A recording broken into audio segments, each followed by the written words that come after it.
Hello everyone, my name is Josh and this is Whimsical and Interesting Musings, bringing you whimsical and interesting musings every day all year round. And today we're going to be focusing on a Halloween themed film starring George Clooney. It came out in 1996 and it also stars Quentin Tarantino, Harvey Keitel, Juliette Lewis and Danny Trejo, among others. And this film is Dusk Till Dawn. And this film is very special to me because this film was one of the first Quentin Tarantino films I ever saw. Yes, I know, you should watch something like Reservoir Dogs or Pulp Fiction or any of his other films first if you're going to be a true cinephile. But I found myself watching, because when I actually watched this, I watched this when I was fairly younger than I was actually meant to see these films, because it's actually one of those interesting stories where I actually watched From Dusk Till Dawn and I wasn't meant to. It was one of those films where my dad put it on for me and my two older sisters, and we watched it, and my mum didn't know we'd watched it, and it was kind of one of those things where we had to keep it a secret. It was kind of like Freddy versus Jason, where we had to kind of keep it a secret because she didn't know that we'd watched it. And it was one of those films where that and Pulp Fiction were one of those films where you kind of didn't watch them as a child. They were kind of forbidden fruit, and I think that's something that we all kind of liked about them, because they really kind of had this thing that when you were watching them, especially when you were watching them as a child, you felt like you were getting away with something. So it kind of has that feel to it. Whereas now I kind of look at it and say, oh, it's a great film. It's got great dialogue. It's got a fantastic cast. Everyone in it just does an absolutely wonderful job. And the screenplay was written by Quentin Tarantino, and it was directed by Robert Rodriguez, who did Desperado and various other films. He did a couple of films in his Grindhouse double feature as well. He also did films like Spy Kids and Shark Boy and Lava Girl, to name a few. But yeah, he's a very good director in his own right. But Quentin Tarantino is the star of this show because he wrote the screenplay. So yes, this film pretty much starts out, very interestingly enough, like your stereotypical Quentin Tarantino type affair, where it's about a bunch of low-life criminals. They rob a bank and now they're on the run. They're on their way to Texas, or they're passing through Texas, and they're planning to go to the Mexican border and planning on hiding out until they can go to a place called El Rey, which is a place where they can actually seek refuge from the police, from the authorities, and everybody else there besides. As long as they're left on their own, they're perfectly fine. And we follow these two brothers, played by George Clooney and Quentin Tarantino, by the names of Seth and Richie Gecko. And one guy is pretty much the pure definition of cool. He's equally as brutal and vicious, but he is a very calculated brutal and vicious. He won't kill anybody unless he has to. And he's the guy who usually does all the talking. He's the one who usually thinks up the plans and does all these various different things. Whereas his brother Richie is completely, utterly the opposite. He's a loose gun. He's someone who essentially, if you put him and you left him to his own devices, there's no telling what he would do. I mean, there's even one scene where they kidnap a hostage, and it's a woman who is a mother of two, and he asks her to sit on the bed with him and watch TV. And then he asks her to put her feet up on the bed and to take her shoes off. And it gets even worse from there. But then, luckily, thank God, we're spared the gory details. But we do see the aftermath of what Richie does. And apparently he was a sex offender, among other things. So that's really awful. And the entirety of this entire moment is just really uncomfortable, because you know that Richie's done something. When Seth comes back with the food,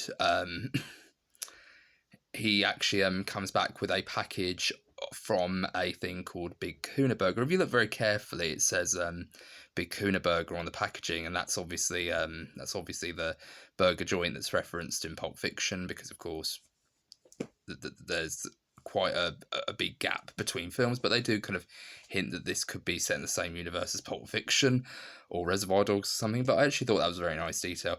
But when you actually find out about what he did to this poor woman, you don't really see the gory details. You don't even see the body.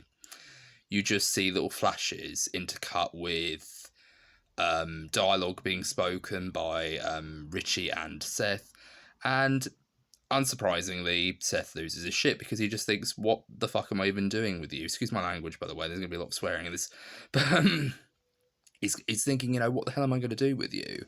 Because I keep doing this to try to protect you and try to make sure that, we get out of this safely. But if you keep doing this, we're going to end up getting arrested in seconds flat. Like, we have to stick together. We have to, if we're going to get to this end goal, which we all want, you're going to have to, try to rein it in a bit. And Richie is a person who would quite happily see, die off the bat. But I like the fact that later on, when things really start to get serious, Seth really does enact a lot of sympathy from me. And it isn't just because he's played by George Clooney, who, when he made this, he was fresh off of ER. He actually started on ER. I think it was in 94, I believe, when the show first started. And then he kind of transitioned to films. And you honestly couldn't tell that he was kind of, nervous about doing a film like this, because he literally plays the character of Seth Gecko so well, this guy who kind of has everything figured out. But he's a guy who swears like a sailor. I mean, he says the F word so many times that you could practically have a drinking game every single time he says it. But I wouldn't advise for that, because chances are you'd probably be dead if you actually had the opportunity to make a drinking game out of every single time he said the F word. So yeah, I actually really do like the character. He's very likeable, and the fact that he actually still cares about his brother even after everything that he's done really shows that he actually does care. So then we move on to the next set of characters, one of whom is a preacher, an ex-preacher, played by the wonderful Harvey Keitel, who is also a guy who's struggling with his faith, which is another trait that was in another Harvey Keitel film I reviewed called Bad Lieutenant. So I thought that was actually kind of very interesting. I have seen this film before, by the way, but I just love the details that, both those films have that exact same link. But he's travelling with his daughter, Kate, played by Juliette Lewis, and his son, who is part Japanese. He's adopted. His name's Scott. And I love how Scott wears a Precinct 13 t-shirt on. I don't know whether that was a character detail, that, Scott was a fan of John Carpenter or something like that, but I love that detail that he had a t-shirt like that on, or it was just a detail that Quentin Tarantino or Robert Rodriguez threw in just for the sake of, we're fans of, Carpenter. And I will be doing a review of The Fog at some point today. This is a little late because, I've been doing a lot of things. I've been going to the library and, doing a lot of stuff on top of, doing reviews for this channel, but I've just been working a lot, so I just kind of found myself, unable to do reviews, so I haven't been able to do my regular upload of 2 videos a day. But now it's the weekend, I can now relax and do other things. I can now post more videos now, so that's actually very nice. So when the two first meet, it doesn't go very well. Harvey Keitel's character of Jacob gets punched in the face by Seth, and he basically holds the family hostage, and they agree to take them in their RV to cross the border into Mexico, and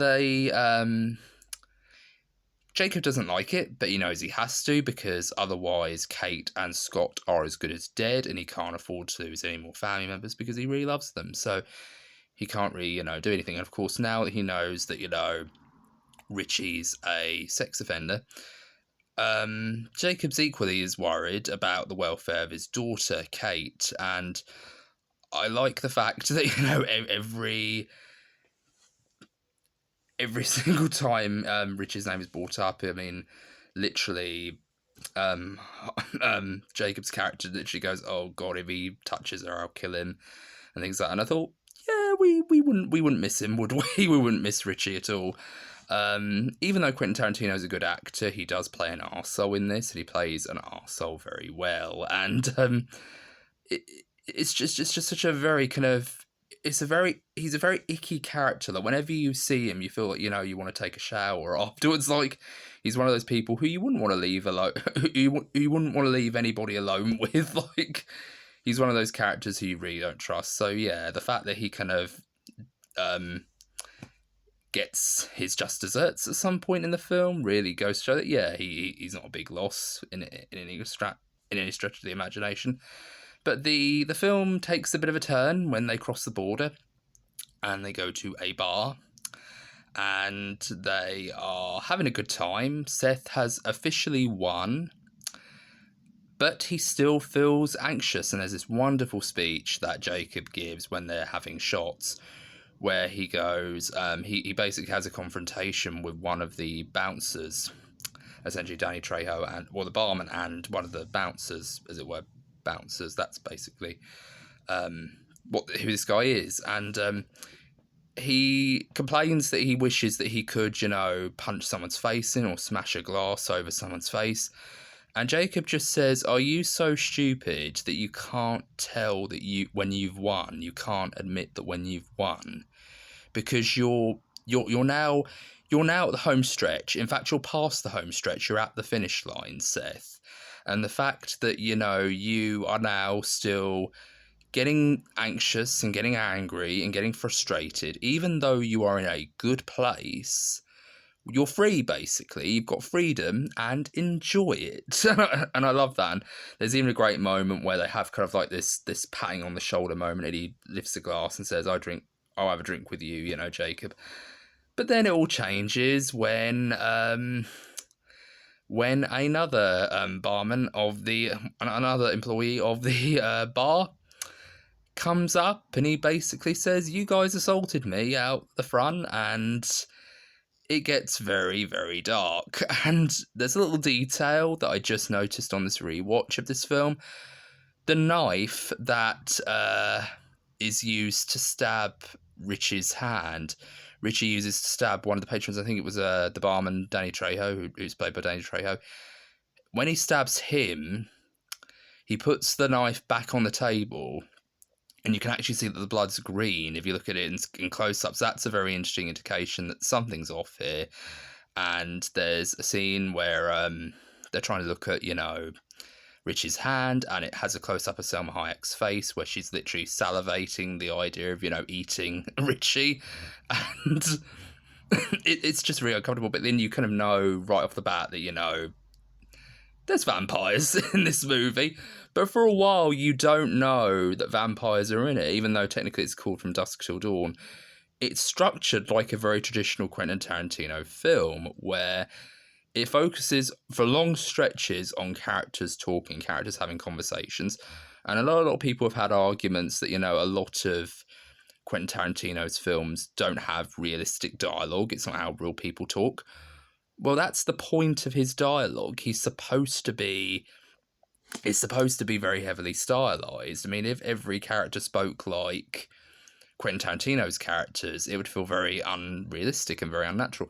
But that's the style of his films. They're very kind of fast-paced. They're very kind of witty characters who are very street smart. And street smart people who have their kind of very interesting quirks, the very interesting tics of how they talk and how they, convey conversation and things like that. So it makes sense for the films that he makes. But excuse me. So it's revealed that there are vampires, and they immediately start to tear all these truckers to shreds. And it's pretty brutal, but I found myself thinking, I had my jaw when I first saw this as a child, my jaw was on the floor. I literally couldn't believe that vampires were in this movie, even though technically if you look at the cover for the VHS copy or the video copy of this film, there's a shot in the background of Harvey Keitel holding up this baseball bat and this shotgun like a crucifix, so you could probably tell that it was going to have something supernatural involved. So yeah, I'm actually quite angry at the advertisers for doing that, because it actually kind of gave away a very big part of the film which would have been a nice surprise if you went into it, not knowing that there were vampires, and it would be a nice twist. But yeah, you could have seen through the majority of the film of where are the vampires then, if you could have sold that kind of thing. But I actually really liked when it got into the vampire stuff, because I really do like vampire films. I love vampire TV shows and everything like that. I love shows like The Vampire Diaries and True Blood and Buffy as well. I love vampire films and TV shows. And of course, the Ham horror films are amazing, and I would highly recommend people watch it if you love your vampire stuff. So yeah, it gets a bit weird, and there's a lot of bloodshed, and there's a lot of comedy, and there's a lot of swearing. So there's a lot of that. But this film is absolutely amazing. I absolutely think this is a fantastic film. It's very stylized, like I said. There's even a scene at the very start during a news report where the news anchor is deliberately kind of delivering this news report like she's auditioning for a acting job. Like she's literally... The best thing I can compare it to is the film Natural Born Killers, where one of the news anchors, one of the news reporters, literally says, "There's a big shootout in this diner here out on the outskirts of Texas. The gunman has a really big gun," and things like that. Like really kind of speaking about it as if it's kind of almost... as if it's kind of thrilling or almost sexual almost. And the anchor... The news reporter kind of gives this impression like, oh, she delivers this entire story, which is kind of graphic and really tragic and really morbid, but she's saying it with a smile on her face the entire time, and it kind of makes you think, you're delivering this really morbid report, love. You're not kind of, you're not kind of auditioning for The Price is Right here. You're... So those little details I really kind of love, because it adds a little layer of dark comedy to it. But I kept thinking to myself, you're not auditioning for The Price is Right, love. You're delivering this very morbid and very tragic news report about this woman who's been held hostage, and she's a mum, and she's working just to get by and things like that. And then you kind of have this look on your face as if you're advertising a grand prize and The Price is Right. It's just such a great bit of dark comedy, but I just really thought those details are interesting. And it's very interesting to note that Quentin Tarantino also wrote a draft of Natural Born Killers, so I thought that was a very interesting through line.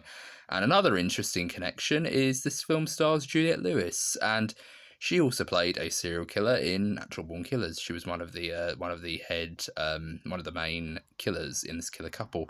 The other half is Woody Harrelson, and yeah, it's very odd, but I kind of found that was a very interesting connection. But yeah, this film is just really fun. It's such a great film to watch during Halloween, and it's during this sort of Halloween season.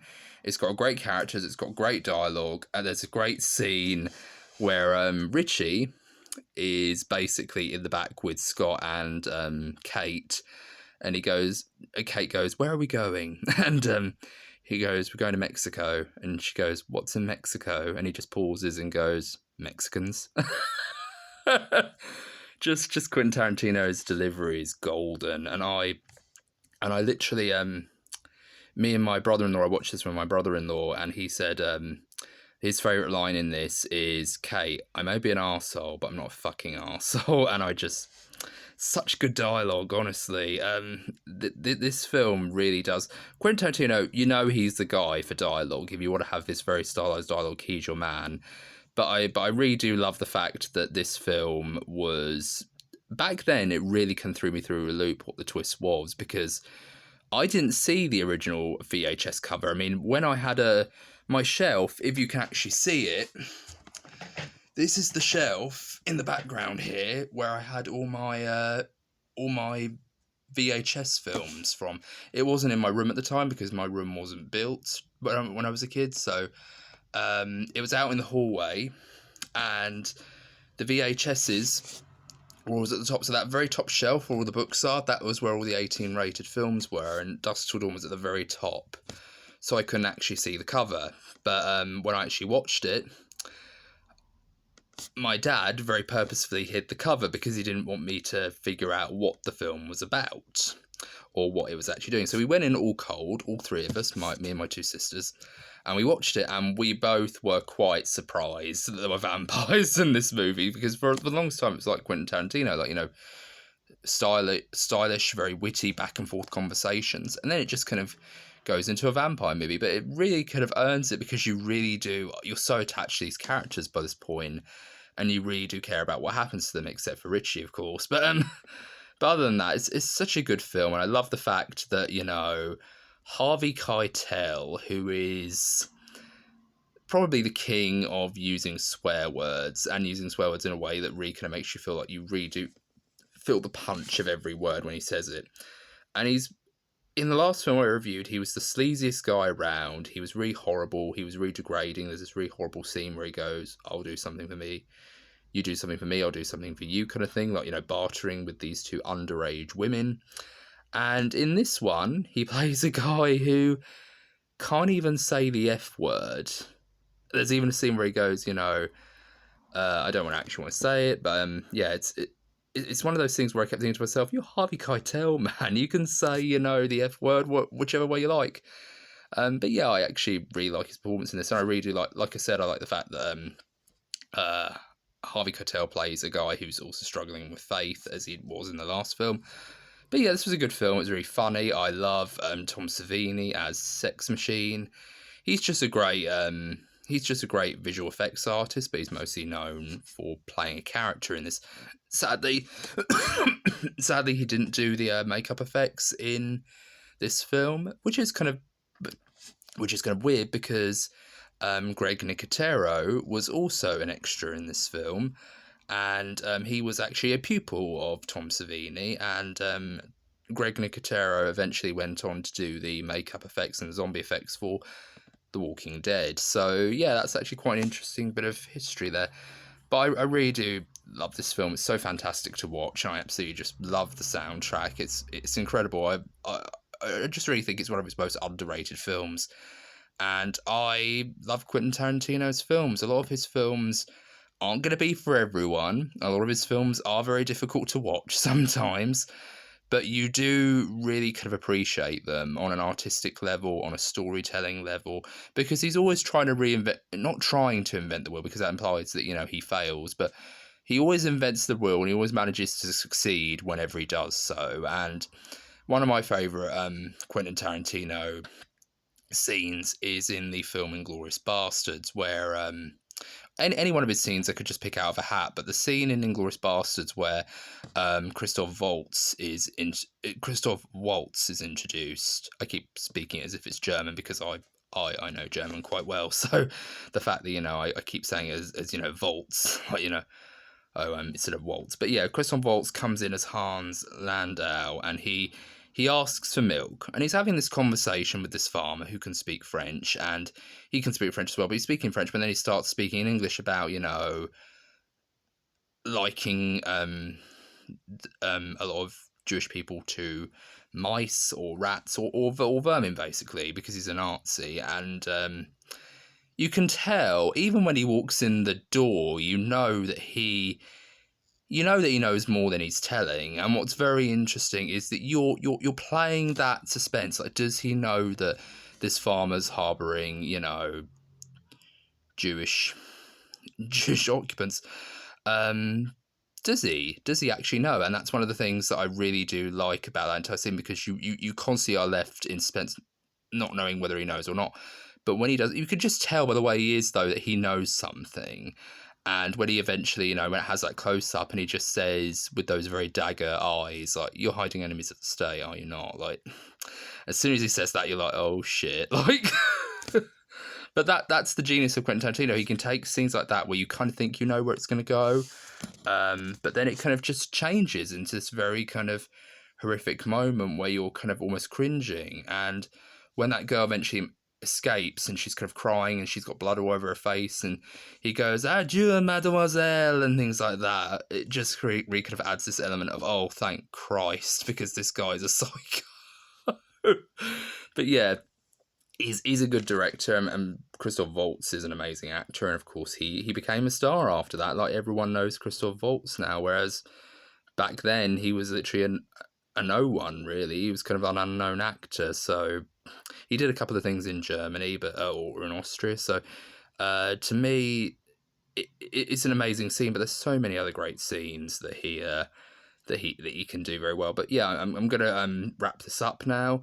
So that's my review. It's a 5-star film all the way. It's one of my favourites. I love watching it at some point during Halloween. I don't always watch it every Halloween, but I do love watching From Dusk Till Dawn. It's such a great Halloween themed film to watch because it really gives you a sense of autumn's coming, the darkness is creeping in, and then you can just have those great, guitars playing in the background, and having that song play where they're just real calm, and it's all very meditative, and it's all very hypnotic, and it's just such a great score, and the atmosphere in this film is just so wonderful, especially during those club scenes and building up to that tension of what's going to happen, because you think they're home free and then all of a sudden that happens.